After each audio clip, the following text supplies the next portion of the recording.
今天呢，我们是全程用英文来讲。我是希望 Ben 可以说中文的啊，但是刚才我问他说，他已经是第3代了啊，他们家族移民第3代，所以他是在湾区出生的，在旧金山出生的，在湾区这边长大的，是老的旧金山人了啊。今天呢，邀请 Ben 来给我们去分享一下，主要是有2个方面的内容。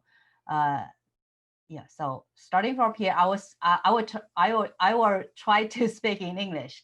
So, Ben, very welcome that you join our seminar to share your own experience on building your own ADU, and also being the vice chairman of the planning committee at City of Fremont.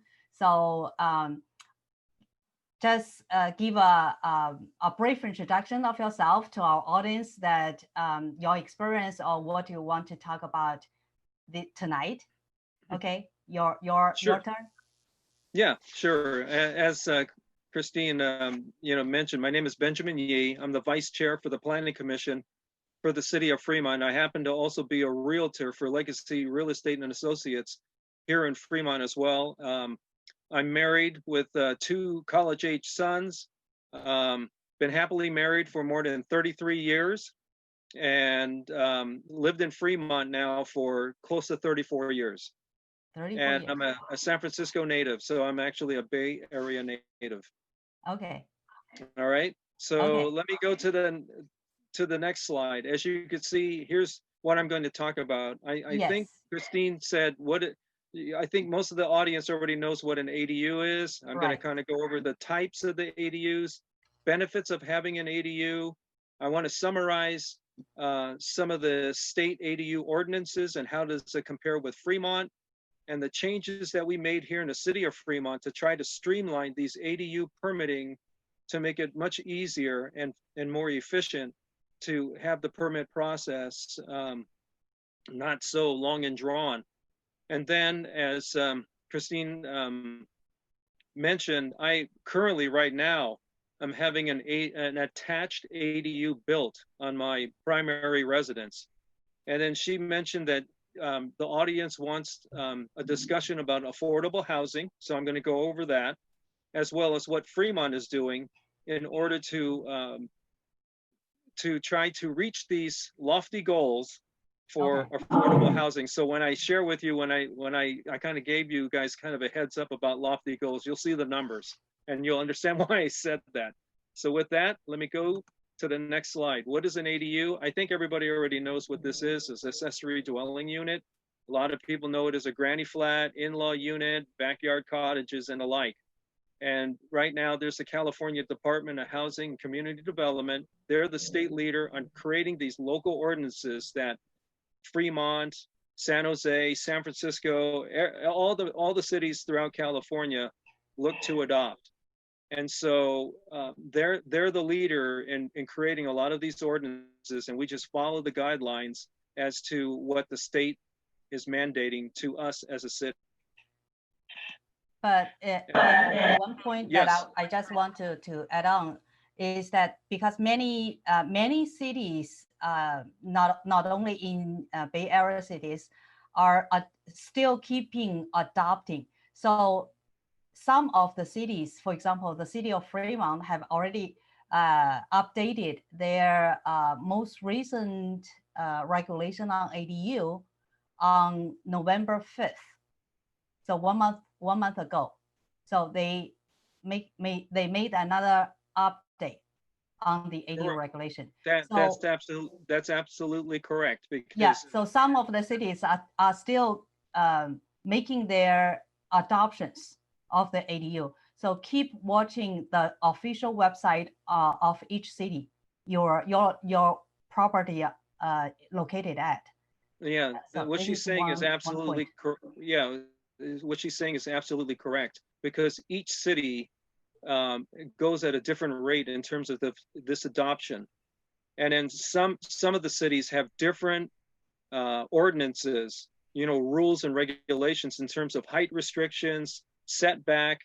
I will share some of the ways that some other cities have tried to make it easier for a homeowner to be able to obtain a permit and give them food for thought prior to actually submitting the permit. So I'll go into that in a few slides from now. So I don't want to steal my own thunder. But in the meantime, let me just at least go over these the junior ADU, which is an ADU that's less than 500 square feet that is actually within the walls of the confines of the primary residence, whether you want to convert an existing room, the living room, a family room, even a garage, those would qualify to be able to be classified as a junior ADU as long as it's less than 500 square feet. Okay. And then, oh, go ahead. Hold on, Ben. Yeah. So can you go back to the slide, JADU? So one thing that I want to add here. So I just translated into Chinese. So 大家都知道 JADU 哈 ，JADU 呢，其实在州法和各个城市给出的 JADU 呢，它的定义是在现有的主房子里边，就是现有的主房子的地基范围之内，所以它应该是 existing 的，而且呢，它在面积上会要求不超过500尺，这是作为一个 JADU 的条件。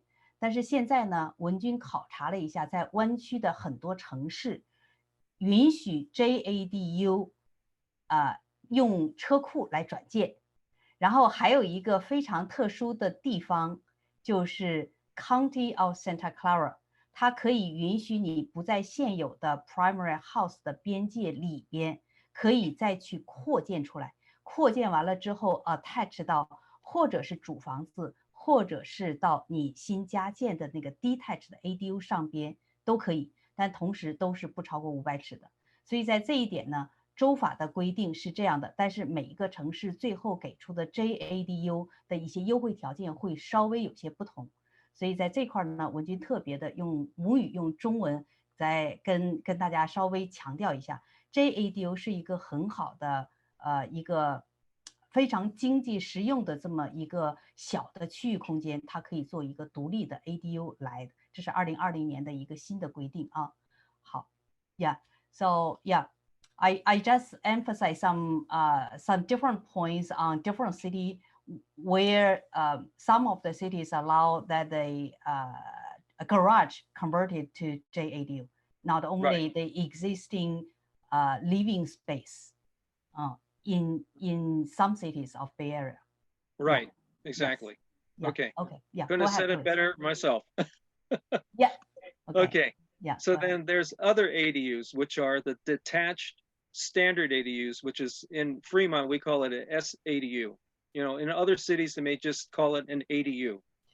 So these are dwellings or structures over 500 square feet, which is different than the JADU.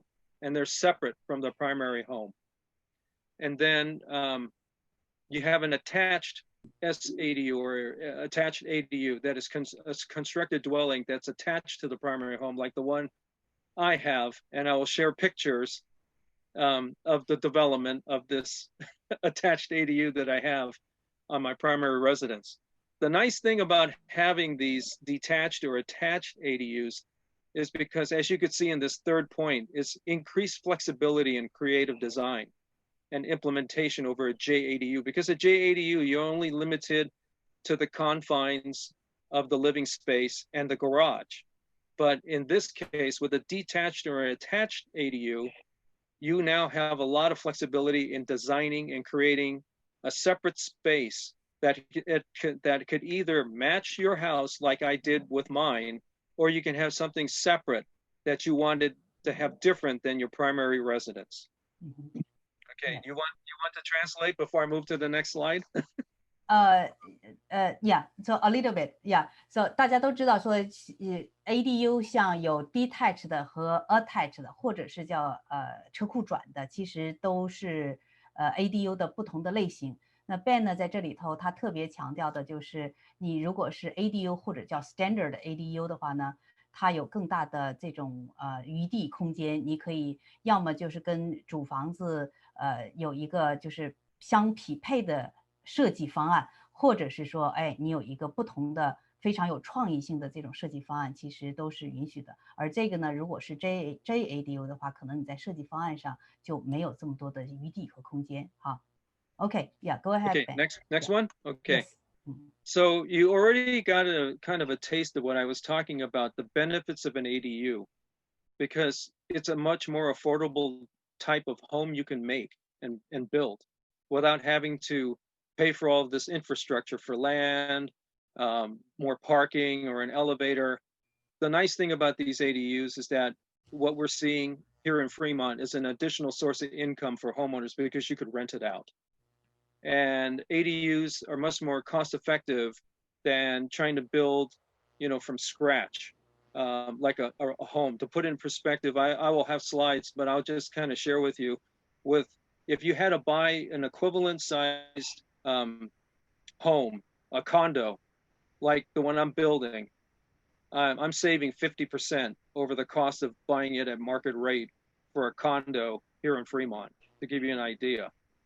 Okay, the nice thing about having these ADUs is that it gives you flexibility because so many Chinese and East Indian families live here in Fremont. They're multi-generational. So you have children, parents, grandparents, all living under the same roof. And this gives you much more flexibility and space for so many families and family members to live under, in a sense, for mine, under the same roof.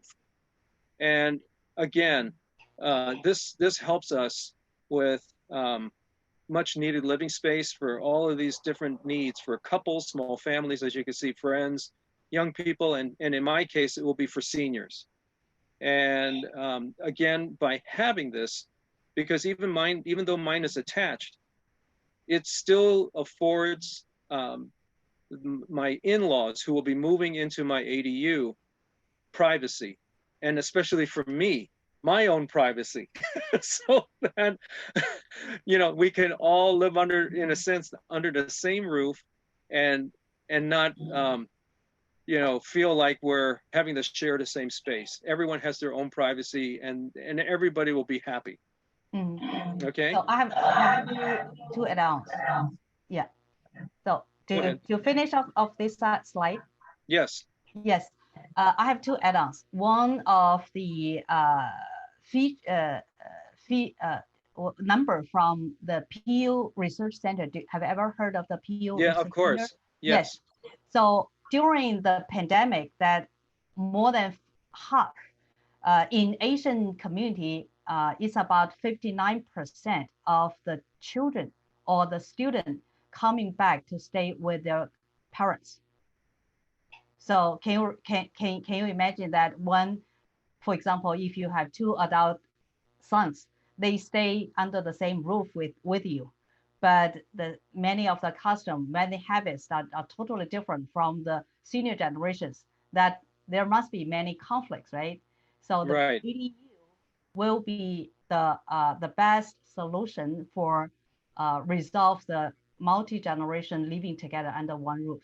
Right, and then I'll add one more thing, because I don't have it on this slide, but you piqued my mind about an additional benefit. So say, for instance, one of your children, they move away, they get married, they can move back as a young couple, and as soon as they have children, you become the grandparents, and as time goes on, they move into the primary home. You, as the parent, move into the ADU, and as the grandparents, have easy access to your grandchildren. So that was another benefit for my in-laws to be moving into this ADU, because then they have access to their grandchildren that they normally don't get to see. But at the same time, as a parent myself, as I get older, if one of my sons decides to move back and he has his family, I don't need the primary house. I don't need something so big. My wife and I will move into the ADU, and one of my sons and his wife and children can move into the primary home. Yeah. Mm-hmm. So it's it's a better way for the multi-generation.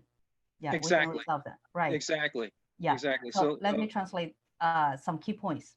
所以这里头呢，Ben 提到了几个关键点哈，还是希望跟大家稍微用中文再说一下。他提到一个 cost effective， 就是如果是建 ADU， 我们比如说投资10万也好，20万也好，30万也好哈，看建多大的，那你这笔钱其实你拿来，假如说是再买一个房子，比如说你再去向市场上再 bid 的一个房子，或者是你再去买一个什么 condo 等等之类的。建 ADU 的方式呢，其实比其他的方式更 cost effective， 所以这一点呢，大家仔细去算一下账，去衡量一下哈，这是 Ben 提到的第一点，值得提一下的。第二点呢，就是我加完了之后，他又加了他的那个观点 ，ADU 呢是解决多代同堂的一个非常好的解决方案。文君呢曾经写过一个公众号的文章哈，就是援引的是在美国有一个非常著名的叫调查公司叫 Pew P-E-W Pew 调查公司 Research Center Pew Research Center， 他给的一个在疫情期间的一个调查数据是说，大概是50%左右啊，每个族裔不太一样。亚裔的话呢，应该是59%的学生和成年的孩子回到他们的父母身边，跟他们的父母住在一起了。或者是说学校不让就是已经 close 了，或者是在外边可能也不太方便，他们的经济条件也不允许，所以回来就搬到家里头跟父母同住。但父母同住的话，一个很大的问题就是同住一个屋檐下，你跟你的子女们可能在吃的方面，一些什么生活习惯、日常起居的时间都不太一样的话，会发生很多的矛盾。所以呢 ，ADU 将会是解决这个一个非常好的一个解决方案，就是你可以去帮助他们，给这么一个比较独立的空间，然后大家又能够在一个屋檐下彼此互相照顾，然后又同时呢又帮助小孩子去解决了他们一些经济方面的问题或者是说像 Ben 最后补充到的，如果说等我们的这一代人慢慢变老了的时候，孩子们都结婚了。那他的下一代又出生了的时候，那有可能他们搬进主房子，而我们这一代的老两口那就可能搬到比如说 ADU 里边，同时呢又能够比如说很好的去看看他们的外孙子、孙子、孙女、外孙子、外孙女，然后其乐同堂，仍然是在同一个屋檐下，仍然可以互相不打扰的保持各自的独立性的生活着。所以这些方面呢都是 ADU 的优点。可以大家去考虑。当然，你去出租了之后，你换取佣金，不是换取这个租金，你能够减少你的财务压力，那是更明显的一个解决方案啊。Okay, Ben, yeah, please go ahead. Okay, no problem. Okay, so for our investors who are thinking about building an ADU, why, right? So it's not only just about the flexibility of multi-generational families, it's also an investment. So I happened to attend this Maximal trade event about a month ago and saw this slide, and you could see if you had to obtain a construction loan to do a garage conversion, a small detached, a large detached, or even an above garage ADU conversion, you could see that based on what they see is the norms in terms of a loan and what the market rate would be for renting, these different size ADUs looks like from 4 to 800 square feet, that as soon as your ADU is complete, you immediately have a positive cash flow. And so you could see from the numbers that it makes a very compelling argument as to the value of why you should be building an ADU, not only from a multi-generational standpoint, but if you decide not to do that, you can actually make this as a positive cash flow monthly income for you and your family. So I'm going to stop right there and you can translate what this slide is telling them. No, I don't think that they need the translation. Their math will be better and the best okay than me. Okay, please go ahead. All right, no problem. I think they like the numbers. Yeah, when I saw the slide, I'm pretty sure every investor goes, those are good numbers. Yes, okay, so I'm going to kind of go over some of the things that have happened recently in state legislation. So there was an Assembly Bill number 69, unfortunately, that was vetoed by Governor Newsom back in September, because it was going to establish this Help Homeowners Add New Housing program. Because what that would have done was provide a financing program to help with the construction of ADUs and junior ADUs.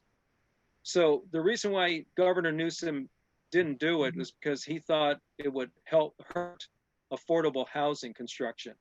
So at least right now at the state level, the legislature, the elected officials are still trying to discuss how to best assist homeowners with financing an ADU or junior ADU, because one of the reasons why it's so critical is not only for the additional income with the previous slide, but at the same time, this also helps with our need for affordable housing, you know, as a state.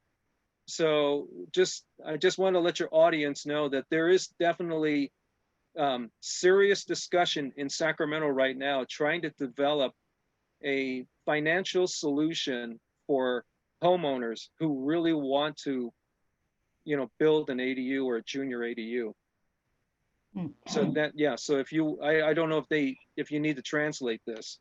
OK， 好，这个 Ben 说的这个消息呢，文君还没有注意到哈，就是今后为建 ADU 和 JADU 去做的一个贷款方案哈。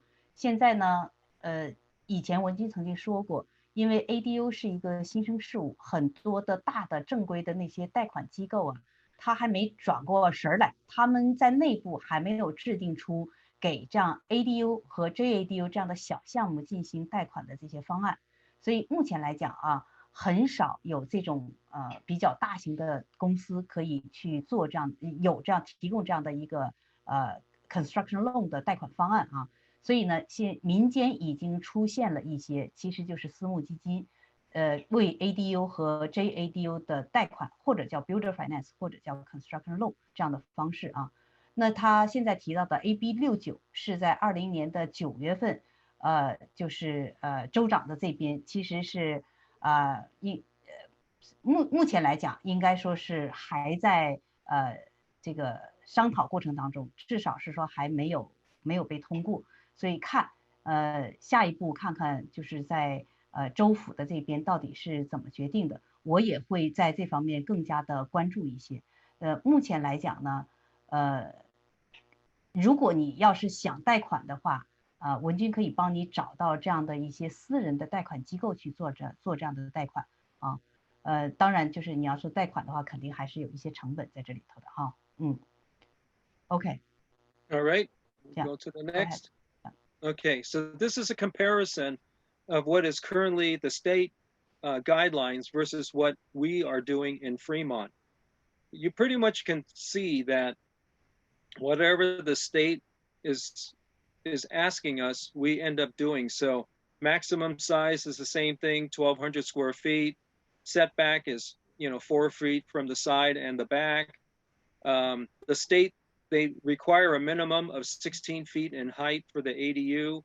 And so here in Fremont, because we do not want 2-story ADUs, we set the limit at 16 feet. So you only could build in Fremont a 1-story ADU. So I would definitely check your city. There are other cities that will let you build 2-story ADUs, but Fremont, we only just build just the one. Impact fees, you'll also have to check with your own city. They all vary. In our case, there are none if it's less than 750 square feet. School impact fees, same thing. You'll have to check with your local schools to see what kind of impact fees they have. Here, the state says none if less than 500 square feet.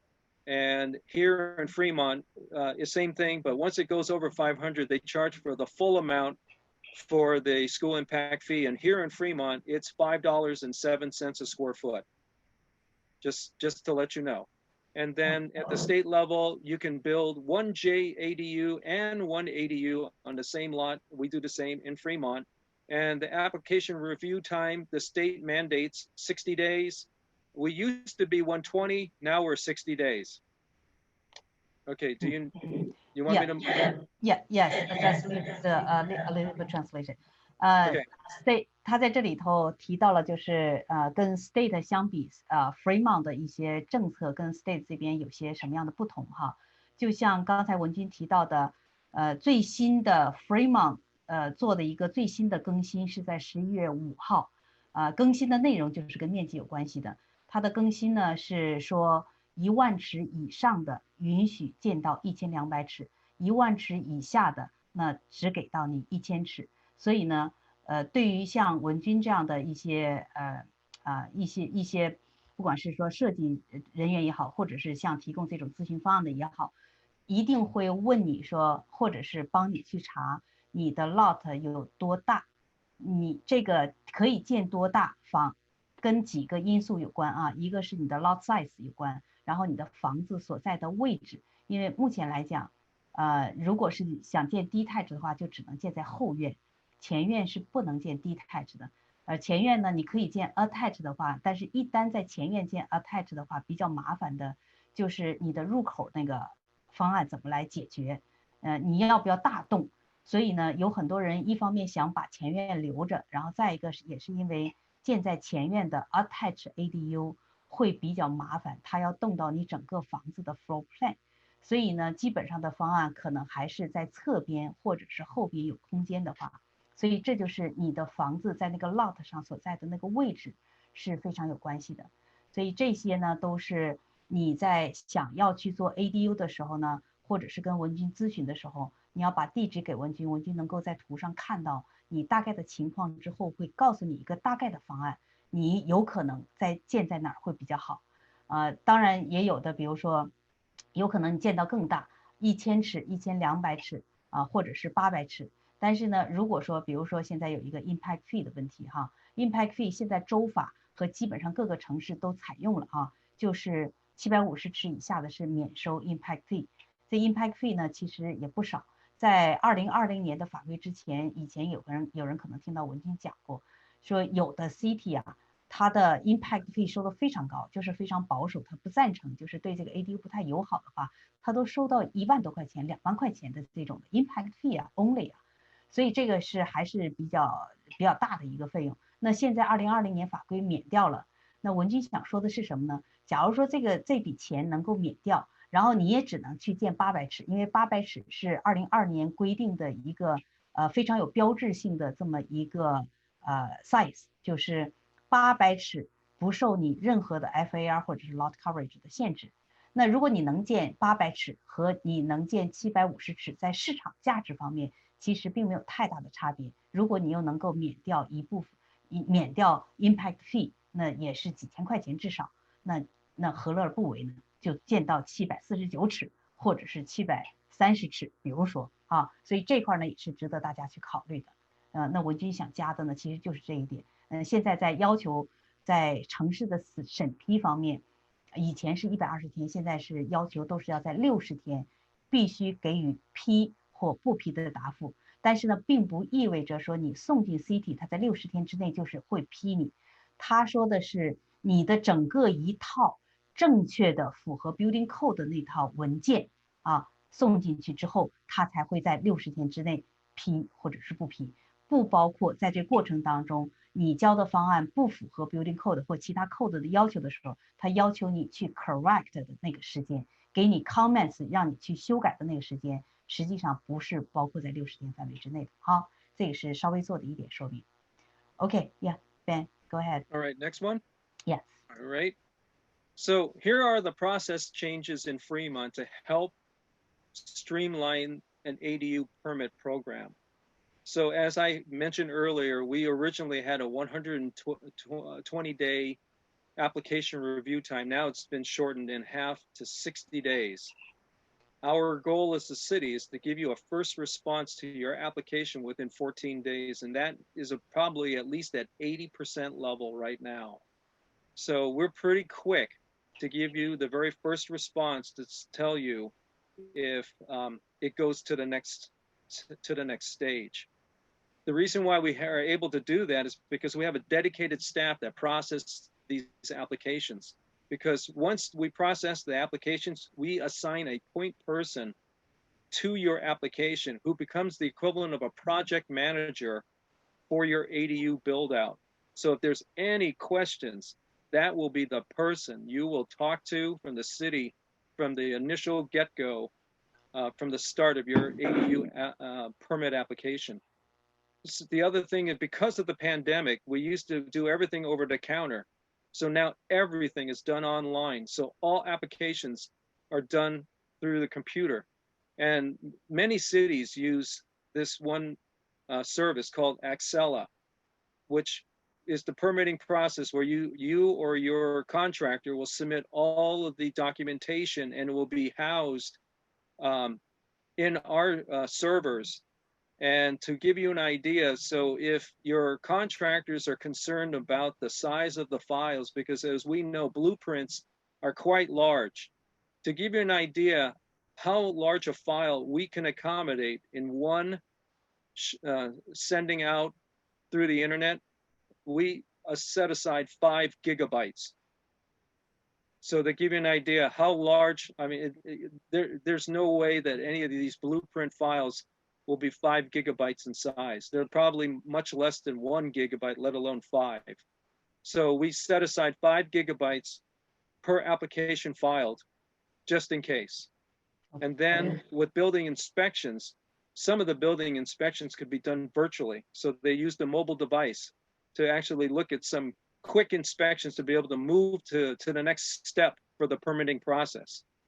And then the other thing too is that we now, you probably heard of something called manufactured homes. Yes. And so there are a number of cities, including Fremont, that are now accepting these manufactured homes as an alternative to a traditional stick-built construction. Because I will go into another slide later as to the benefits as to why you would go through a manufactured home solution, and then also explain to you some of the limitations as well. Mm-hmm. So that's, so I guess you can translate this one. Yeah. In my previous webinar, I talked about the prefab. There are 3 different solutions of the prefab instead of the stick-built stick-built home. So yeah, some of our audience have already known the manufactured home. Okay. 所以这一页呢，有几点是值得翻译强调一下哈。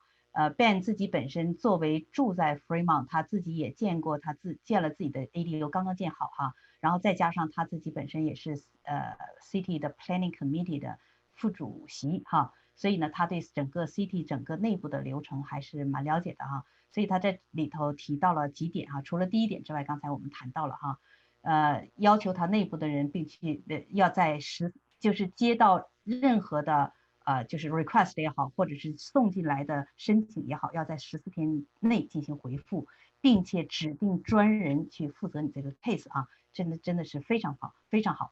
从这个感官上来讲，前一段时间我们也跟 Fremont 打过一些交道哈，这个真的是秒回。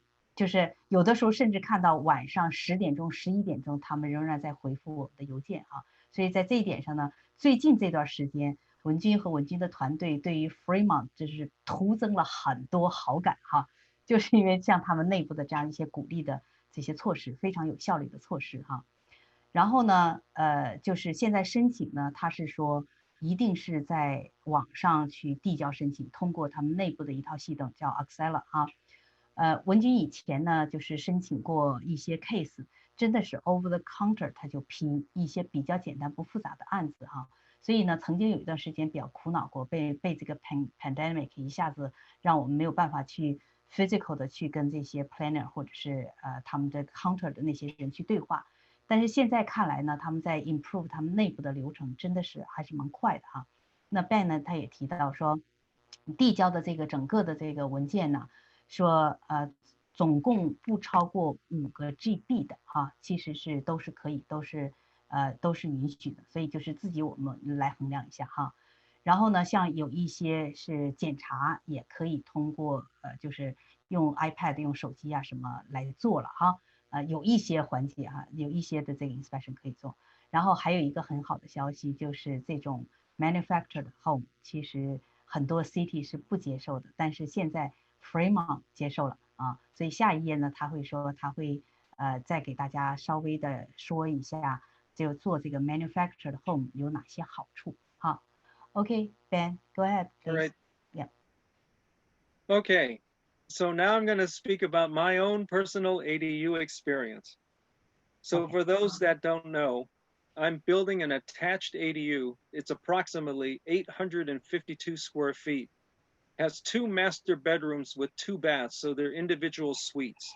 With a full island kitchen, there's going to be a great room, a laundry room, and as you could see, 10-foot high ceilings. Okay, so have you maximized your FAR with the 552 square feet? With this 852 square feet? Yeah, so yes. Is this the maximum floor area that you can use? No, it's No? I have more room to spare, but this was enough. I wanted to maintain the pitch of the roof to match the pitch of the roof of the primary home. I see. Okay. Mm-hmm. Yes. Okay. Yeah, go ahead. All right, I'll go next one. Okay. So I know someone, I think it was Eileen, that asked about the question about the permitting, and then now I'm going to try to answer the process. As you could see, I actually started my application in February of this year, and then the pandemic hit in mid-March. Unfortunately, everything got put on hold until July, and then my construction resumed in August. Okay. And you could see I should have my ADU complete just in time for Christmas. So to put into perspective, the total construction time is probably about 5-6 months for this. And to answer Eileen's question for the permit, the initial permit, as you could see, I mean, it actually, for me, was actually quite quick. Within 14 days, I got my very first response. And by the time I had to go back and forth, the final approval of the actual permit was within 1 month. Within 1 month? Correct. Wow. Yes. Yeah, even though we're mandated to do 60 days, the majority of these permits in Fremont are done in about a month. Okay. Wow. Okay. Unbelievable. Yeah. Yeah, we're good because the reason why we have 14 dedicated planners to help with the ADU process, 14 of them. That's why. Okay.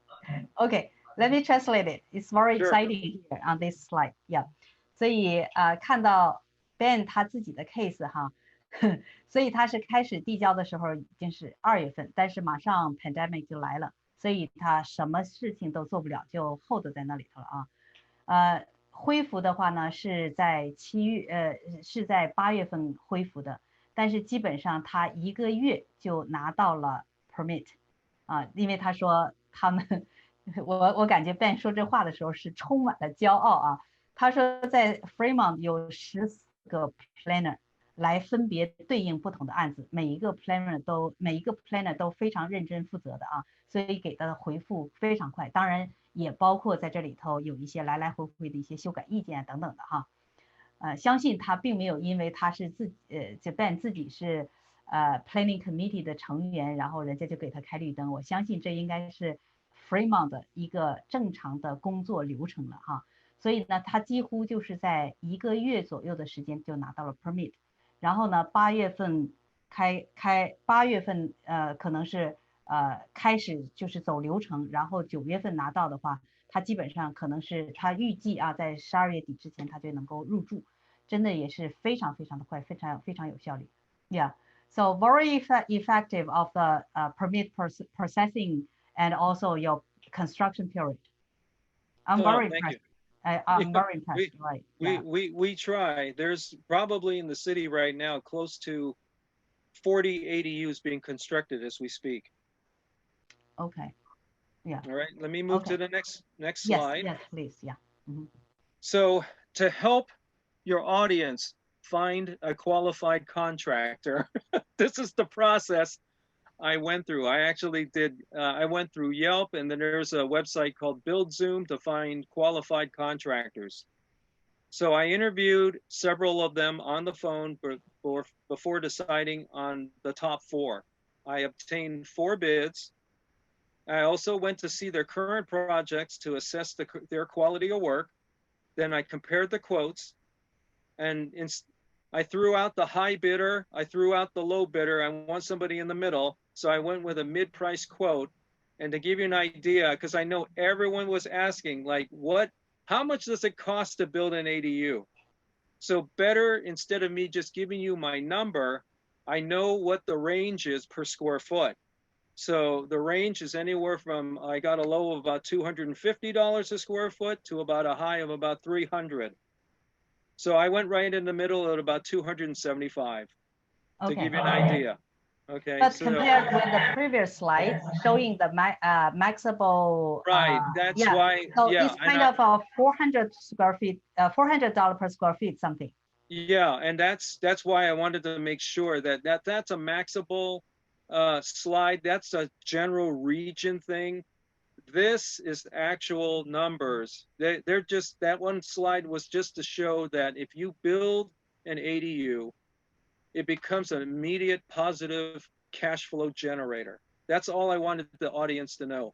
But when it comes to the actual pricing, this is the actual pricing that I received as a range in terms of building out an ADU in this time right now.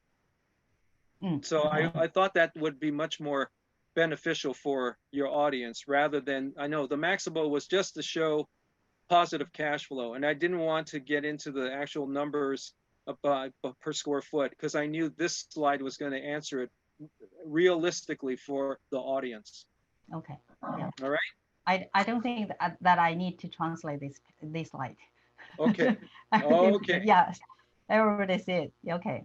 Okay, good. So I also suggest to your audience how to speed up the process of what ADU you may be interested in. You should look at other existing floor plans of similar size condos that you can incorporate into the space you're building into. The one city that has probably the most advanced is San Jose, because they already have pre-approved floor plans that can really speed up this application process. Because all you have to do is just go through a catalog, pick what you want, and then already it's pre-approved for the permit. If you tell them this is what I'm going to build, they go, okay, approved. And that speeds up the process by, at least from Fremont's standpoint, 30 days. That's the reason why you see my next bullet point. Fremont is looking into the same thing as San Jose because we're talking to them, finding out from them what's working for them in terms of speeding up this ADU process. The other thing that I found out is talking to PG&E. Because PG&E will end up being your unfortunate rate limiting step. Because PG&E is backlogged right now by 4 to 6 weeks. I spoke with the PG&E inspectors here and they said you should book multiple inspections in advance. And the ones you don't need, cancel them. So I'm giving you a helpful hint so that you don't get bogged down by PG&E's 4 to 6 week lag time. But just book them in advance. And if you don't need them, cancel them and just make sure you keep the one that you need in order to have the PG&E come out, inspector to come out, inspect the work so you can move to the next stage of your construction. Do you need to translate that? Yes, for this page, yes, I need. Yeah. Sure. 就是你的 ADU 的那一部分到底要建什么样的 floor plan 哈？这个呢，跟每个 case 都不是特别一样，因为在不同的 city 啊，它有的时候会对你的 bedroom 会有要求的。你的那个 ADU 的 size 多大，决定了你可以建成是studio 的还是 one bedroom 还是 two bedroom， 这个是有关系的哈。所以你那个 floor plan 到底要怎么去设计，除了你有的需求之外呢，还可能要跟设计团队的这块密切去沟通。就是你有的时候你的想象方案不一定 city 能够批哈，所以这是其中的一点，也是它的第一个 point。第二个 point 呢，就是像为什么有一些 permit 会走比较快，其中一个原因呢，比如说像San Jose有这种 pre-approved 的 floor plan。Pre-approved 的这个 floor plan 呢，目前来讲，文君看到有2个弱项。一个弱项呢，就是对我们听众来讲哈，一个弱项呢就是它的面积普遍偏小，因为现在批的那些 pre-approved 批的那些 floor plan 呢，基本上大概都是小于500尺的。这是在2017年那一波 ADU 法规的时候，因为那一波法规的时候，可能小的 floor plan 小的 size 会比较流行一些。2020年之后呢，更多的比如说像800尺以上的、1000尺的、1200尺的，更多的 city 放宽了这个政策之后呢，这一块还没有跟上来，也就是说，可能还没有更多的公司去申请这种 pre-approved 的 floor plan， 所以现在大的 size 的那个 ADU 的 floor plan 目前来讲还比较小，所以这种 pre-approved 可能是小 size 的 ADU， 有可能你去申请，那你的流程，你的就是叫申请 permit 的流程就会比较快。但是 pre-approved 的这种 plan 呢，有另外的一个弱项，就是它会写着是哪一个公司的 pre-approved。如果是这一个公司 pre-approved，原则上有可能就是你要叫这个公司来去建。这一点我还需要去跟 City double check。如果大家知道这方面信息，也可以告诉我啊，是不是限定在这个公司去申请San Jose批准的这个 pre-approved floor plan， 就一定是要这个公司基本上它是 general contractor 来建你的这个方案。但如果要是这样的话呢，其实对我们来讲就不利，因为我们对于华人来讲啊，我们现在很多的 general contractor 可以 offer， 如果同质量的话价格应该是会更有优势一些。所以这是文君的一个观点，我们在这一点上呢可以再进一步的去确认一下哈。然后呢 Fremont 说他现在也是正在寻求去做一些 pre-approved 的这种 floor plan 啊。然后另外的一点呢，他说一定要提醒大家啊 ，PG&E 就这个 utility 公司真的是目前来讲是最难打交道的部门，所以呢他Ben 是建议大家，如果是涉及到 PG&E 的话，一定要提前做好，提前量啊。那同时呢，有可能比如说我们一旦跟 PG&E， 甚至是现在我们作为 contractor 去跟某一个 city 去约 inspection 的时候，我们都有可能一下子约好几个。如果说我现在的工程没有办法做完，在我约的那一天之前做完的话，那就有可能我砍掉先约的那个，至少我后边我还有几个备案我赶在哪个日期之前，我就用哪一个日期的 inspection 来检查。所以在这一点上呢，也是衡量一个 GC 是不是有经验的一个很好的标志啊，在这一块。但是 PG&E 就是 utility 公司一定要提前跟他们打交道，不然的话你的工程就会被拖后腿。这也是 Ben 通过他自己的经验提醒大家的哈。Okay, Ben, go ahead. All right. Yeah. Well, you know what? I'm going to try to answer some of these questions because they're starting to pile up. Okay. Yeah, let me try to at least get some of these over out of the way right now. So let me go with first one. Does the ADU definition the same as that of San Francisco that has to be independent unit with separate heating system? I'm not sure exactly with San Francisco. I can tell you in Fremont that you can either have a separate heating system or one that is an extension of the existing primary home. I'm just going to assume that in San Francisco, it probably would be the same, just because we in Fremont are just following what the guidelines are at the state. Dan's got a question. Can you convert a 2-car garage into a JADU in addition to building a detached ADU in the backyard? I think you saw in one of my slides that you can build one JADU and one ADU on your lot. So you should be able to do that. Yeah, let me add one point here to Dan's question. Yeah, 两车位的车库转成 JADU， 然后如果有 JADU 存在的话，你就不能是 JADU， 你就只能是 JADU 再加一个 Detached。如果有 JADU 的，原则上来讲是绝大多数的城市都不允许建一个 Attached 的，所以只能是一个 JADU 加上一个Detached ADU 这么一个方案。对。Okay. And then I guess Bo Lee asked, what's the property tax impact to an ADU addition? So that addition will impact your property tax, but it's based on the rate of your primary home. So probably you need to talk to your CPA to determine exactly what that's going to look like, but that's how they do the calculation. Okay, so, oh, go ahead. Yeah. 对，李博的这个问题哈 ，property tax 是你建了 ADU 之后，不管是说你车库转的也好，还是新建的也好哈，一定会影响到你的 property tax， 是因为你增加了居住空间。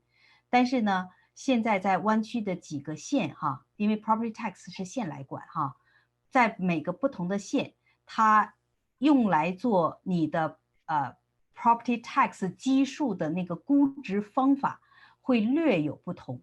Santa Clara County 现在来讲呢，应该说是还算是比较友好一些，也就是说，它会先用这个叫 fair market value 的方式来去在多少半径范围之内去寻找跟你大概差不多的这样的 property， 然后去做一个比较。如果说他们的估值观实在是找不到，在什么样范围之内实在是找不到的话，他会退而求其次，用第二个估值方法，就是用成本估值方法。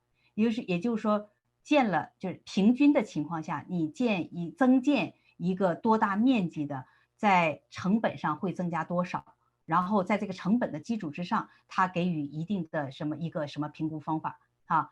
但是呢，这个成本的方式并不是说我今天付给 contractor 多少钱，我买材料多少钱，我把收据都留好，然后我最后汇总一下，然后就作为我的一个凭证啊，不是这样的，是每一年这个 Santa Clara County， 我说的是 Santa Clara County 啊。Santa Clara County 呢，会根据联邦给的，是根据消费者指数 CPI 指数，好像是给的一个 index 的一个什么方法。然后呢，这个 index 在联邦上它会有几大区域，比如说西部的北部、西部的中部、西部的南部、中部的北部、中部南部、东部的北部、东部南部等等的这样的一些划块的这种方式。然后给这一个区域，比如说整个的西部啊，整个的西部的北边的这个区域有这样的一个整体的一个估值的一个 index， 所以他们会根据这个 index 来。那这个 index 呢，应该说对我们湾区的 property 就比较有优势，是因为我们湾区的 property 都比较高，它给的一个平均值应该一定是比湾区本地的实际的要低。所以如果用这种方式的话，我们的 property tax 就会相对来讲是比较小比较少。这是在 Santa Clara County， 在其他的 county， 包括 Alameda County、San Mateo County、San Francisco County， 我现在所了解到的全都是用的叫 fair market value。所以要看你property 所在哪个 county， 它有可能的估值方法会不太一样。那最后强调一点的 property tax 方面啊，如果你要在你加建 ADU 之前，你最好也是跟县里边啊办公室 assessor office， 你去跟他去做一个咨询。你说如果我有这样的方案，我大概有可能 property tax 会发生什么变化？如果你真的是在建完了之后收到了 property tax bill 的时候，你不同意他的观点，文君也建议你一定要去跟他去做一个 appeal， 或者是做一个 bargain。所以这块的话，不管 bargain 能不能成功 ，appeal 能不能成功，但是至少你试过了啊。当然你要有你充足的理由。所以这个 county office 他也非常欢迎你去做这样的 appeal， 或者是跟他们约一个这样的类似说明的这么一个 appointment， 他们是非常欢迎的啊。所以 property tax 一定会增加的，但是怎么增加，每一个 property 它的基数都不一样，每一个 property 都不太一样。好，这是我补充的比较多啊。Okay, Ben, go ahead. Okay. Dan. All right. So Dan asks, how much are the impact fees and school fee? Whoops, where'd it go? Oh, for an ADU of 1,000 square feet. I only can answer for Fremont. So the impact fees in Fremont for an ADU of about 1,000 square feet is, I'll give you the exact number, $3,374. And for the school impact fee, as you heard, it's $5.07 a square foot. So you take $5.07 times 1,000, that's $5,070. for the school impact fees. So those are the impact fees and the school impact fees for Fremont. And then I guess phi is asking minimum height or maximum height. And in Fremont, that 16 feet is the minimum and the maximum. Well, is the maximum. So 16 feet is the maximum height. And then Oscar is asking, I do not have enough space in my backyard. Can I build an ADU in my front yard? And what is the limitation? Unfortunately, in Fremont, you cannot build an ADU in your front yard. It has to be in your backyard. One thing. So is it possible to build a attached ADU in the front yard, given the setback are compliant with the code? Correct. It has to be behind the fence. No. I mean, it should be allowed attached ADU to be built in the front yard, as long as to be compliant with the front yard setback. Setback. Not in Fremont. Not in Fremont? Not in Fremont. Yeah, it must be in the backyard. Okay. Yeah. Okay.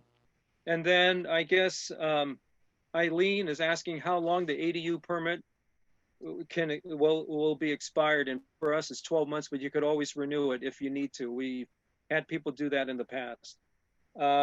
Cannot read what Gian from San Jose, if there's San Jose, I don't know what that question. San Jose, let me see.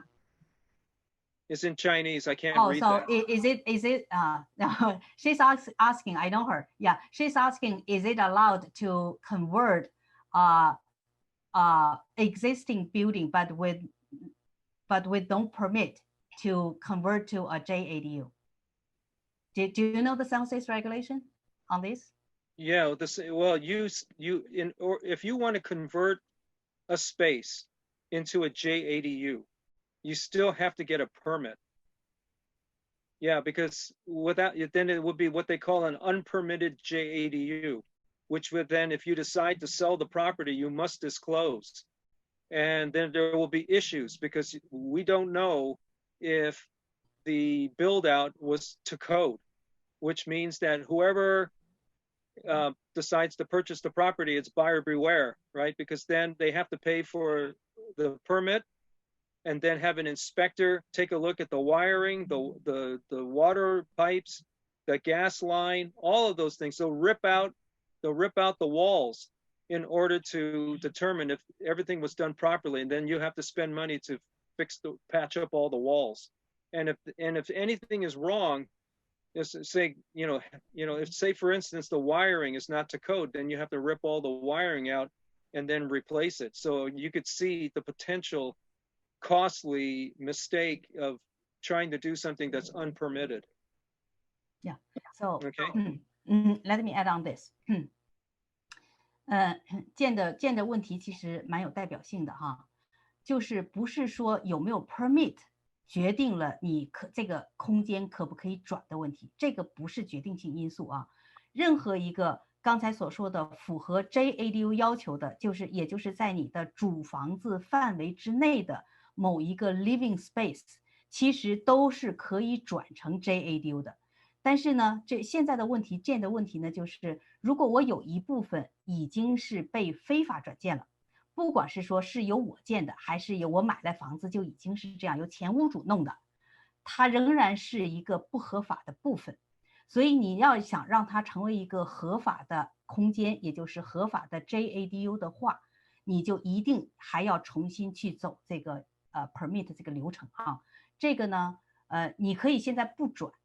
但是呢，如果你一旦被 city 发现了，或者是说 somebody else， 你的租客也好，还是你的邻居也好，举报了，反正是 city 知道了，然后他要给你 citation， 给你 notice， 你已经是这方面有违规行为了，并且限期整改的话，你就要有动作了。但是呢，你的动作按照目前的法规来讲呢，你可以有2种解决方案。一种解决方案，我响应了你的给我的这个 citation 或 notice， 我响应了，但是呢，我可以去申请一个延期。这个延期呢，应该说是在州法上给了5年的时间。你在这5年的时间之内，只要说 city 认定了，比如说你在电的方面或者是什么其他的方面，没有马上威胁到现在有这种安全或者是卫生方面的一些，就是健康方面的一些特别恶劣的影响的话，那允许你去有5年的延期去整改，但是你5年之内你也要改的啊，只不过他给你一个延期。那剩下的话呢，如果说你想借着现在ADU 的政策，它有一个大赦的条款叫 amnesty program 哈，那你可以借着这块的这个东风这个便利条件的时候，你说你现在整改的话，San Jose还提供了一些额外的 financial 的一些支持啊，比如说你什么，比如说你要是低收入的或者什么，你的 permit 费都有可能免掉的，所以这块的话你自己来决定，但是没有 permit 是 illegal 的状态，并不影响你转成 JADU， 所以你要走正常的流程就好了。所以这是我对建的问题的一个补充哈。Okay, Ben. Okay. I guess, John, I think I already answered your question. What is the building cost per square foot for my ADU? And I already told you $275 a square foot. Catherine is asking, is impact fee a one-time fee or annual fee? It's a one-time fee. Okay. And then Nancy says, in Fremont, homeowner can rent out both primary and ADU? Yes. Also, can homeowners have 2 ADUs in 2 different houses but be located in Fremont? The answer is yes.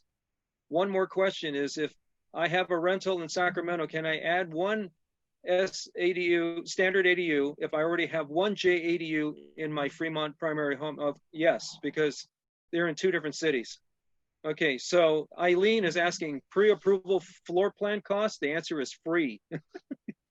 Do you need a separate water meter and PG&E? The only time you really need that is if you really want to separate it out as a rental, because for me, I didn't want to do that, and it's quite costly to have a separate water meter and a PG&E meter as well. 我补充一下，就是 Ben 的这个John 的这个问题啊，到底需不需要就是 utility 去分开的问题啊？这个呢，实际上主动权在屋主手里头。屋主你想要去分开，就像 Ben 说的，是为了出租的话，你想去分开，当然可以的，就是有一些费用发生，就是 city 也好 ，state 也好，它并没有说强制你建了 ADU 之后 utility 必须分开，所以你自己可以决定你要不要分开，所以你的 ADU 的目的是什么，跟这个有关系。好 ，OK, yeah, please, go ahead. Okay, so Da says, can you have a separate, oh, again, it's the same thing, separate gas meter, electric meter for the ADU? Yes, you can. How much will it cost to do that? I'm trying to remember. It's not cheap. I think it's somewhere around $12,000 to have something like that done. Same question for separate street. Yeah, it's 12. It's going to be about $12,000 to have a separate gas and electric and water meter. And then Cindy, my home is in Newark. My house lot size is 6,000 square feet. My house living space is 1,140 square feet. The city only allows us to build 570 square feet ADU in the backyard, which is the 50% of my main house, and not allowed to build a JADU in the garage. They said the reason is my house lot size and main house is not big enough to build one ADU and a JADU. So I want to ask whether we can build 2 ADUs. It depends on our house lot size and main, or is it just in Newark? I'm not familiar with the Newark ordinance that they have there. I could tell you, if you were on this side of Fremont, you would be able to build 1 ADU and 1 JADU on that lot. So I am not sure exactly what the ADU ordinance is in Newark. So if they're telling you you can't, it could be because of something else. It could be the FAR or something else that is affecting the calculation. So I don't know what to say. I can answer Cindy's question. Yeah, Cindy, 我来回答一下你的问题哈。他之所以只允许你建570尺的，从你提供的信息来讲，你应该是建一个 attached 的 ADU。如果是 attached 的话呢，它一定是主房的50%。所以你现在主房只有1140尺的话，所以它就只允许你建 attached 的 ADU， 最大建到570尺。所以这就是为什么 City 给你这个数字的原因啊。然后再一个呢，文君刚才提到说 JADU 现在在湾区的很多城市是允许车库转的，但是目前来讲，文君所了解到2个不允许的城市，其中一个就是 Newark 不允许车库转成 JADU， 另外一个是 Cupertino。目前来讲，这2个 city 啊，每个 city 都不太一样啊。就是如果说你现在是在 Newark， 真的很不幸，你就是不允许转了。所以整个 state 现在有的这样的规定，在 city 它有权利有一个 flexibility， 就怎么去 adopt the state law。有一些是 city 规定，城市 state 规定一定是要这样做的。有一些呢是 city 可以有一定的余地，他选择 adopt 或者是不 adopt 这种方式。但是 Newark 选择的就是不允许车库转成 JADU， 非常不幸。所以你如果不能更改你的 ADU 的方案，就是如果仍然是 Attached ADU 的话，那就对不起，真的只能是570尺。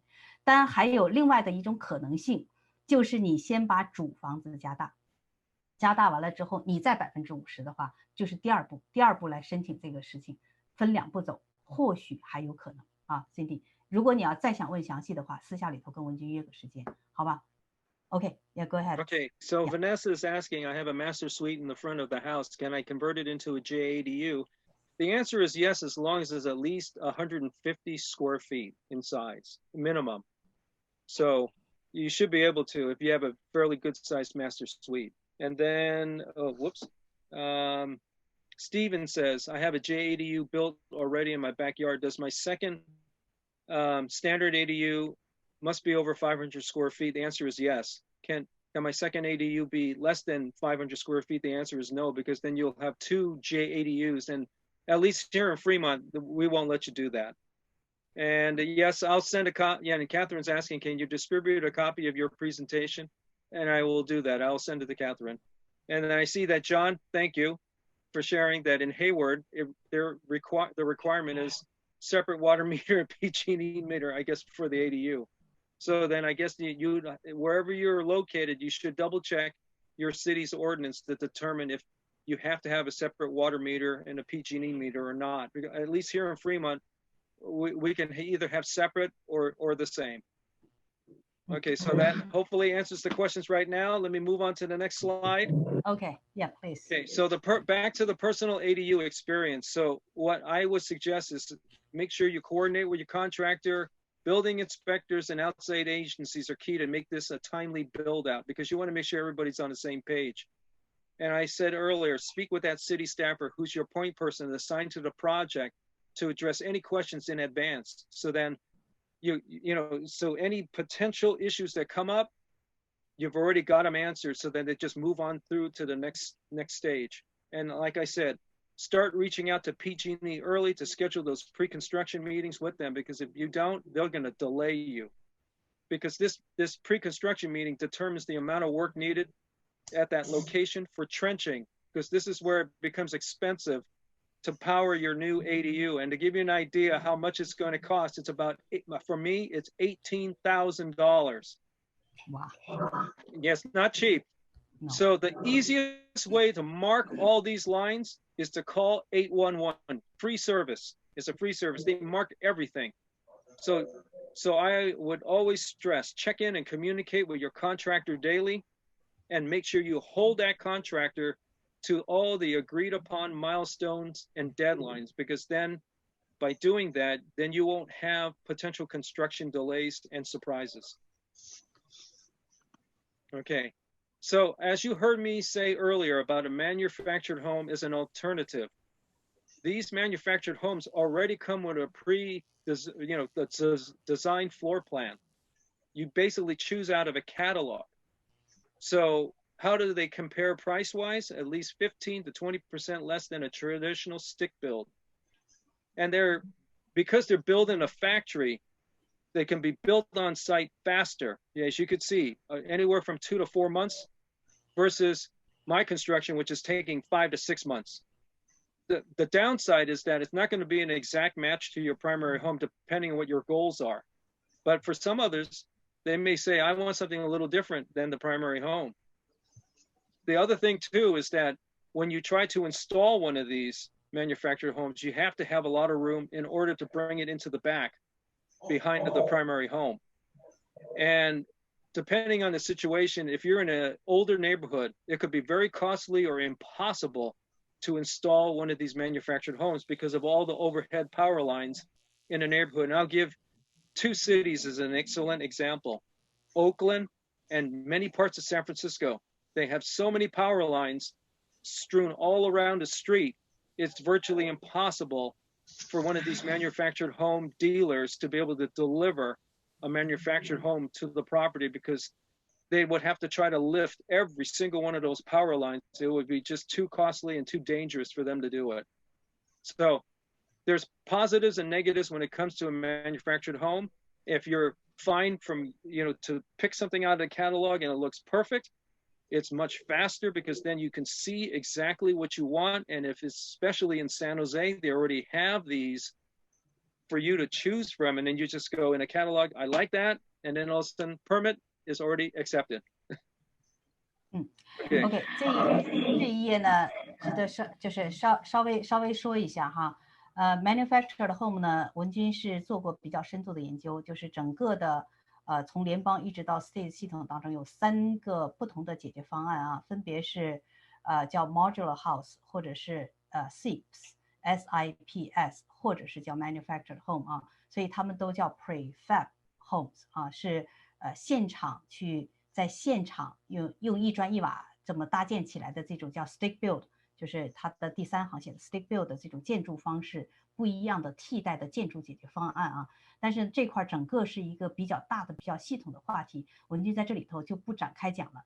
文君专门有一期节目，也是谈了1个多小时啊，就是这3种解决方案它不同的好处利弊分析吧，各自都有哪些特点的利弊。所以呢，你去查文君的在 YouTube 上的那个 channel 叫 iHome Show 啊 ，iHome Show， 你去查专门有一期节目是用中文来讲的，是我来讲的哈。所以你要想了解这些方面的，你就去查那期节目。它的很多方面的优点，当然它也有它跟现场加建的一些缺点哈，天生的一些缺陷。所以在这块的话呢，你可能要综合的来看这个问题。在这里头文君不多解释了啊。你要是有任何问题的话，你再跟文君约一个1对1的，咱们私下里来聊哈。Okay, Ben, yep. All right. Please go ahead. Yeah. Okay, so here's pictures of my attached ADU. As you could see, this is an extension of my primary home. And as you notice, I have the exact same tile on the roof with the same pitch as, meaning the angle of the roof as the primary home to match it to look like an extension of the primary home. As you can see, here's the side and there's the front door entrance. You kind of get an idea. I actually have an RV driveway, so then my in-laws can actually just pull right up to the front door and just walk right in. And as you could see, let's see, this picture was just done today. So you're getting the latest picture. You could see that on the wall here, they had just started the first coat of stucco. So we're getting close. Okay. Here's the interior. This is one of the master bedrooms. There's going to be a pocket door, walk-in closet. That's the master bath that you see in the back. And as you can see, all the insulation that has to be up to code. To give you an idea, the attic insulation is an R38. To put that in perspective, that's Minnesota standards. So that's the new code to build out an ADU to make it very energy efficient. So here's the great room. As you can see, this room is probably about 25 by 20. So 450 square feet. Okay. And you can kind of get a sense, those are 10-foot high ceilings. And I've got 2 skylights, and you can see in the pictures, all the can lighting that's throughout the ceiling. And that cutout you see in front of you is leading into the guest bedroom. And when I talk about 811, this is what I'm talking about. They mark all the lines so that you know what not to hit when you have to trench to connect to the main power conduit that's actually underneath that sidewalk. So I just want to let you know that 811 is your friend, because you can see they mark everything to make sure that your contractor doesn't make a mistake. And for those that want more information about ADU and ordinances, this is the California State Department of Housing and Community Development website, where all the cities throughout this state utilize as the starting point for creating their ordinances for ADUs. And then I was asked to talk about affordable housing.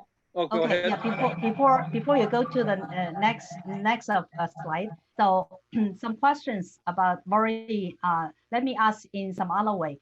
So do you mind sharing any mistakes, if you have, that you made during the application and the construction period? Ben? Well, I don't think it's a mistake. You know, you have to understand, I had to go through it from a pandemic standpoint.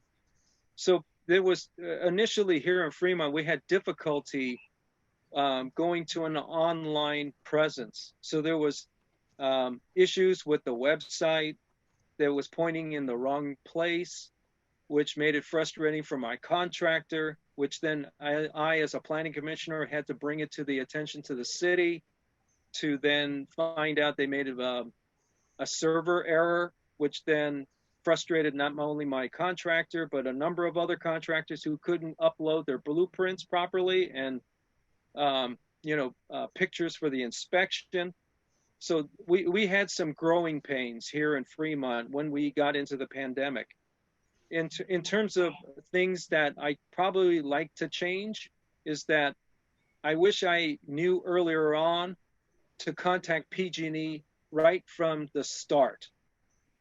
I did not think of doing that, not realizing, forgetting that PG&E had to deal with all of those forest fires.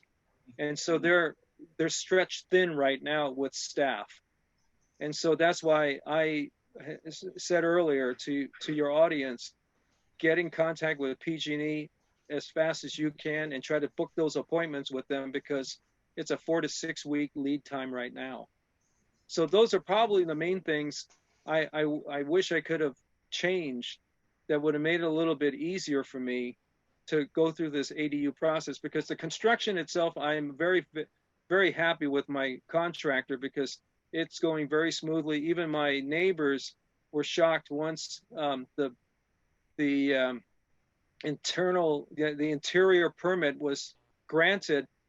Then my contractor said, in about 3 weeks, we should be done. And he's not kidding, because I think in about a week, he says in about a week and a half, the whole ADU will be completed. Okay. 这一段呢，我在他再往下面走之前呢，我就是有一个问题，我就想替大家去问的哈。我问的问题呢，我说你在这个过程申请 permit 也好，还是施工的过程当中，你觉得有没有犯过什么错误？提醒我们的这个参加的朋友哈，他说不能说是错误，他说呢，如果说现在回过头来复盘的话，他希望能够改变2点。第一点呢，就是让他非常感觉到挫败感的，就是因为现在不能到亲自到那个大厅去送交那个 plan， 所以只能是通过 email 这种方式嘛。所以现在现在的这种方式就是 email 去送进去，那个附件的方案是最大不能超过5个 GB 嘛。所以有的时候那个文件比较大的话，就会让工作的这些人会非常的挫败，一直送不进去，老是 failed 的话，会让他有挫败感。那现在他觉得这个方面呢，看看他下一步是不是有什么方式可以解决，允许送进去更大的容量的那个附件哈。这是他第一点。第二点呢，就是刚才已经提到的，就是一定要提前跟 PG&E 跟这些 utility company 去约好。如果说是能够提前安排的话，那有可能工期会更快，不至于说在这块等着。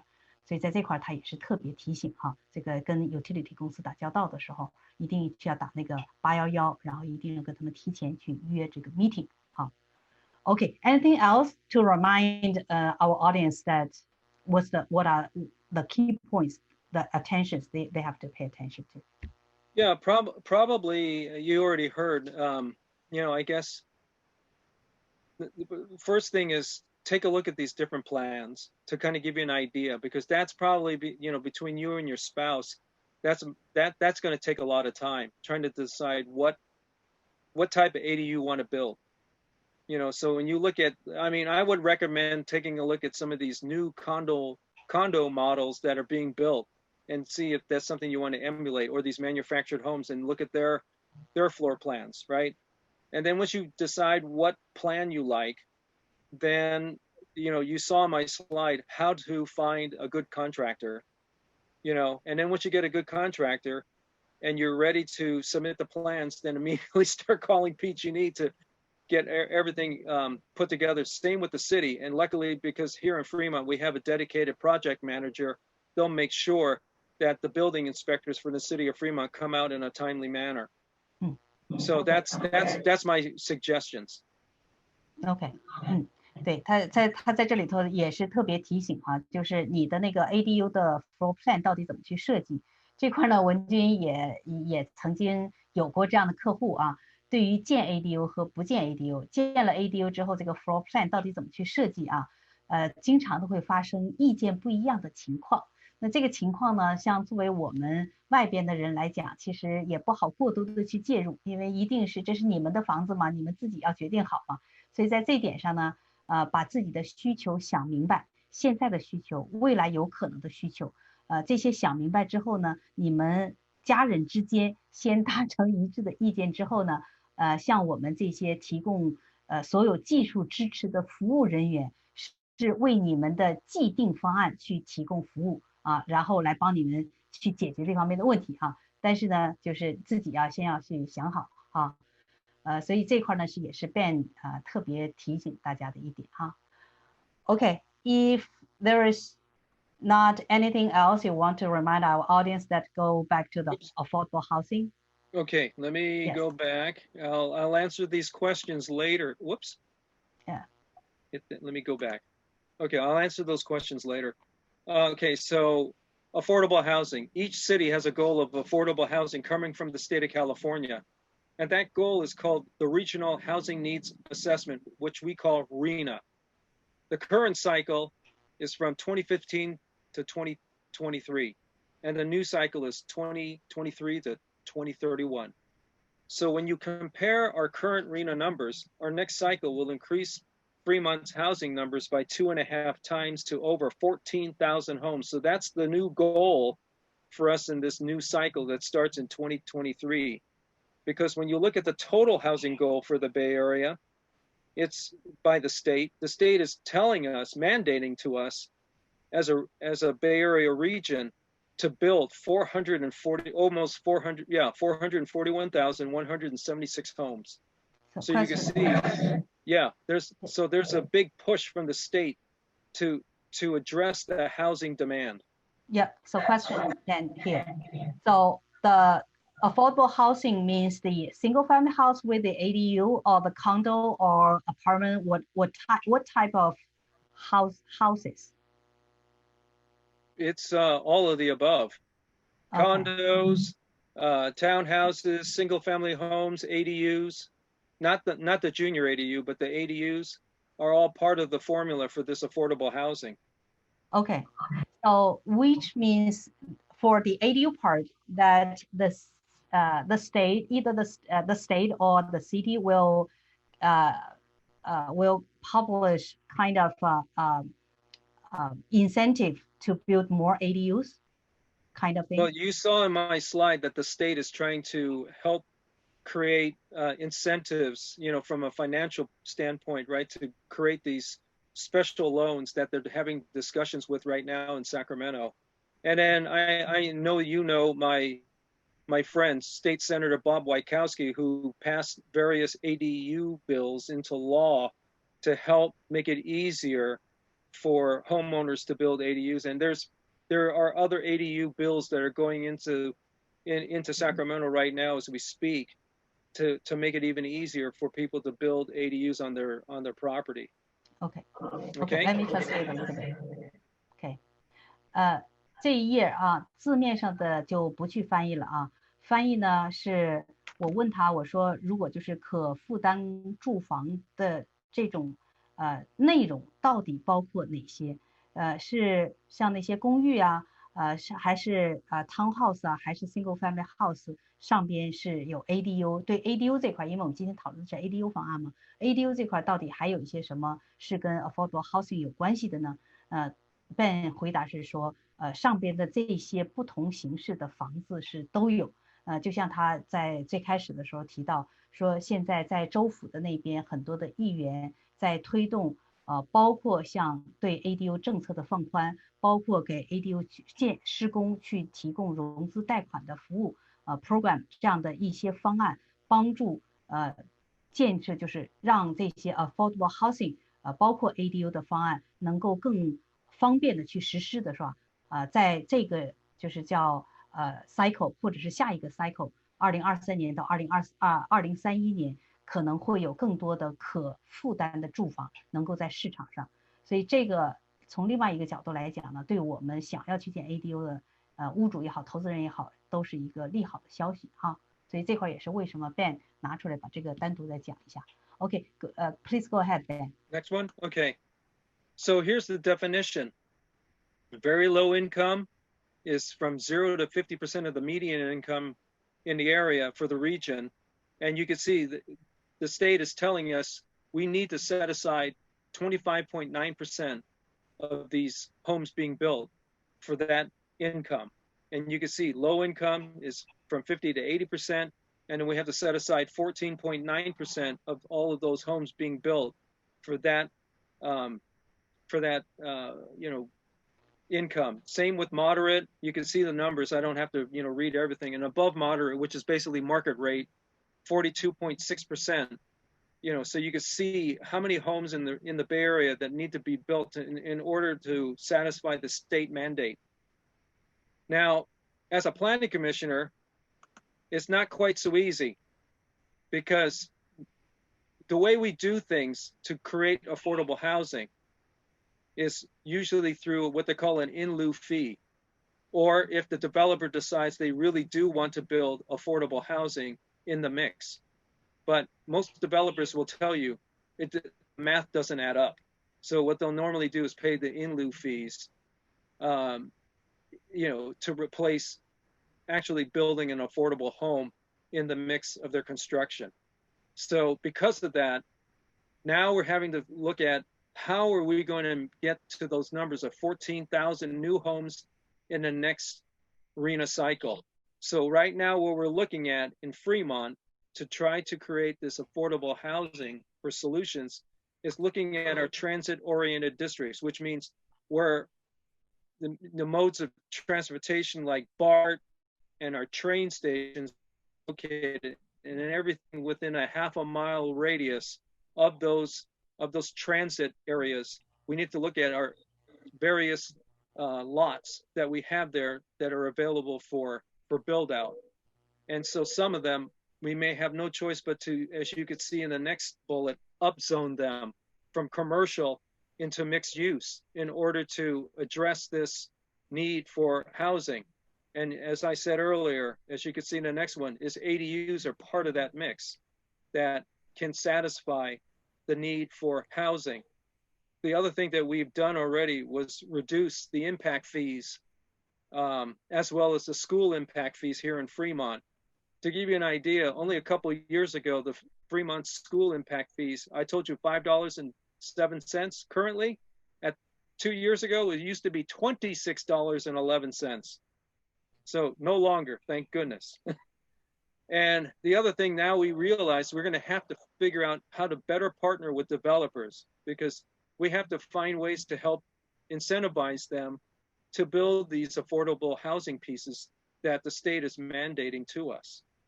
And then we're also having discussions with all the stakeholders to find additional solutions, because now we have to start thinking out of the box, because in lieu fees is not going to be enough. We already know it, because we couldn't do it this cycle. We as a city in Fremont did poorly to provide affordable housing.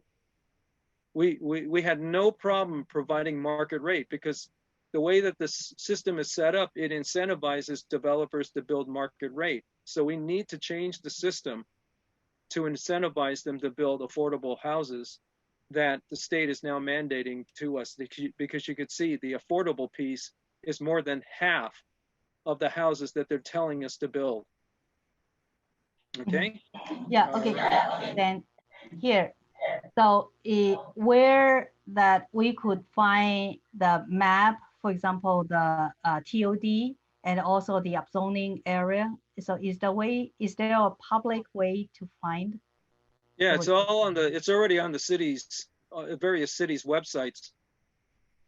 With the TOD and upzoning area? Yeah, it sure, yeah, at least here in Fremont, we have that. Okay. I cannot say for all cities, because you'll find that certain cities, I'll give an example, San Lorenzo, they don't have an online presence.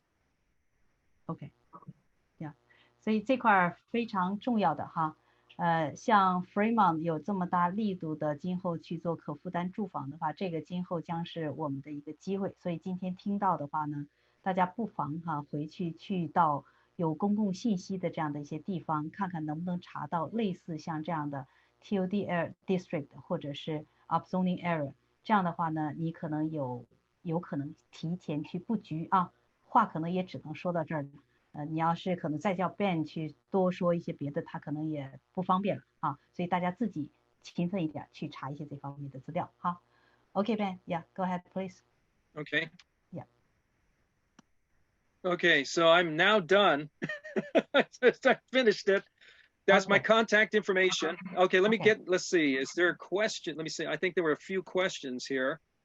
Yeah, okay, so Stephen, my existing house is 1234 square feet and already added a 450 square foot JADU. If I want to add a 520 square foot SADU, do I have to add a fire sprinkler system? My current residence does not have fire sprinkler. The answer is you do not have to add a fire sprinkler, because they will look at your existing primary home. If it doesn't have a fire sprinkler system in it right now, then you don't need to add one into your ADU. If you do have one in your primary home, then they will require you to put a fire sprinkler into that ADU. Okay, and then John is asking, ADU can only be 1 story, right? Because 16 feet is not enough for 2 stories. And then again, it's again the requirement for the fire sprinkler. In Fremont, yes, it's 16 feet. It's only one. That's why we made sure it's 1 story. And do you require a fire sprinkler system? Only if your primary residence has it. And then Vivian's asking, is solar panel required for new construction ADUs now in Fremont? If it's a separate detached, then yes, you have to have a solar panel system put on top of that ADU. And then Daw is asking, how did you work with an architect to design the ADU first before you went to interview builders? I was very fortunate. I was specifically looking at contractors that already had an architect employed, whether they were able to, whether they were already part of their company or they already had a very good architect that I could interview as well. So that's a very good question. I almost forgot about that. Yeah, you also want to interview the architect because it could be quite stressful is how I'll say it, because you want to be able to work with someone you feel comfortable with, that you could talk to, that you don't feel like you're fighting, that they can literally almost read your mind as to what you and your spouse are thinking and give you really good ideas to even enhance what your thoughts of what you want your ADU to look like. Okay, so that hopefully I answered that question. 对，在最后结束之前最后结束之前可能还有2个问题再要问一下Ben。文君这块呢，文君的公司叫 ADU Expert， 提供 Plan Design Build 这一条龙的服务啊。这一条龙的服务呢，就是帮你去检查，帮你去跟 City 去沟通你的那个 lot 上边到底适合建什么样的 ADU， 建多大的 ADU， 然后呢可以去画图。文君这块有 in-house designer， 然后呢，文君这边是 licensed contractor， 所以帮你去做施工的这块，专门是为 ADU 做的一个 Plan Design Build 去提供一条龙服务的这样的一个公司啊。除了这个核心的业务之外呢，像刚才有朋友提到，就是那个construction loan 也好，builder finance 也好，到底怎么样去今后这个更大的公司或者官方的这样的financial program 出来的时候，文君也会跟大家更新。但是现在呢，文君有这样的私人的做 financial program 的这样的可以帮你去做这样的先施工融资，然后你最后建好了之后再还钱的这样的一个方式啊。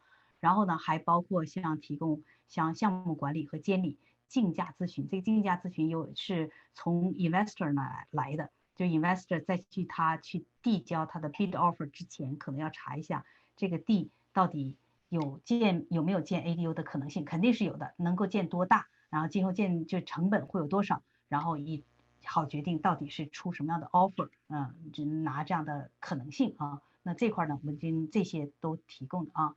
如果说你要是想跟文君去约一个针对你的情况，到底要怎么去做的这样的一个1对1的咨询方案，你就扫这个这个 barcode， 这个是一个available 时间可以帮大家去做咨询。如果不行的话呢，左边这个文君是文君的自己的微信号码，右边的 ADU Tuesday 是文君的小助手。所以你这2个扫码扫完了之后呢，有什么问题，或者是想要去约一个什么样的时间或者是你想要Ben 今天的 presentation slides， 那你都要加文君的或者是小助手，然后到时候我们可以如果你需要的话，我们到时候再分享一下哈。好，这也停留在这儿，大家可以继续扫一下码。Okay, so any Ben, do you have any important issue that you think deserve to share with my audience? Any insider information?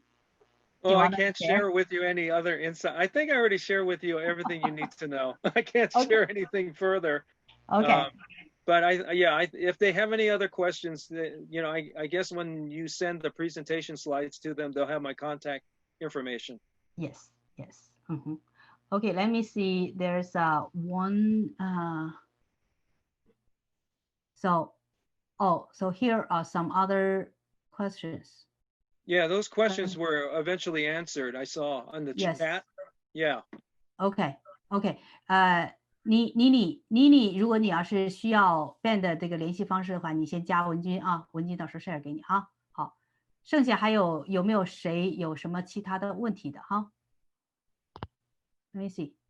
Yeah, I already looked. These are the same questions that were put on Q&A. Answered. Okay, all answered. Yep. 好，那看看谁还有进一步的问题，或者是有没有举手的？好像今天没有举手的啊。好。还有没有什么问题？再给大家一点点时间可以来问的。好，如果是没有的话呢，今后再有问题的话，因为 Ben 本身他可能比较忙如果有些任何的问题，或者是除了 Fremont 之外的其他的问题的话，那你可以跟文君来咨询一下好，如果要是没有什么特别的问题，那今天我们的 webinar 就到这里了好Ben, I think should be no problem. Should be no questions.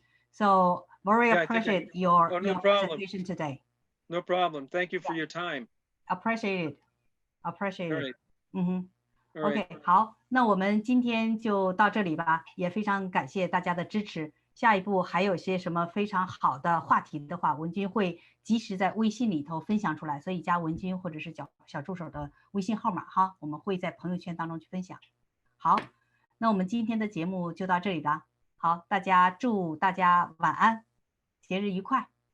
Okay, thank you, Ben. Appreciate it very much. Okay, thank you. Have a good evening. Yeah, Bye-bye, good everybody. Evening. Bye.